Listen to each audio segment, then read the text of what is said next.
মোবাইলের চেয়েও আপনারা যখন এসে বাস্তবে দেখবেন এই লেকটা অনেক সুন্দর।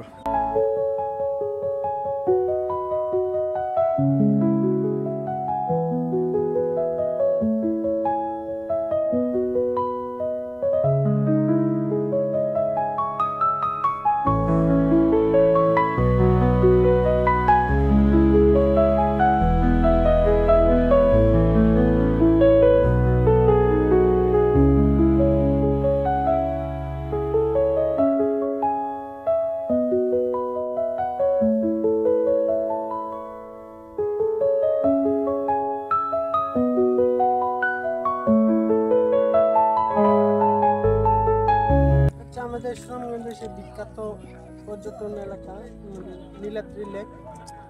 তা মূলত এখানে লেকের তৈরি হয়েছে মূলত এখানে প্রাচীনকালে এখান থেকে চুনা পাথর যে উত্তোলন হইতো, এই চুনা পাথরের কোয়ালিগুলো ছিল এখানে।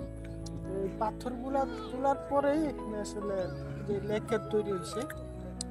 তো আমাদের বাংলাদেশের পর্যটন এলাকার মধ্যে নীলাদ্রি লেক একটা খুব গুরুত্বপূর্ণ জায়গা এবং পর্যটন এলাকা বলা চলে। ওই পাহাড়গুলো সবগুলো বাংলাদেশের এলাকার মধ্যে। এখানে যাওয়াটা আসলে রিস্ক, জন্য আমরা যাইতেছি না।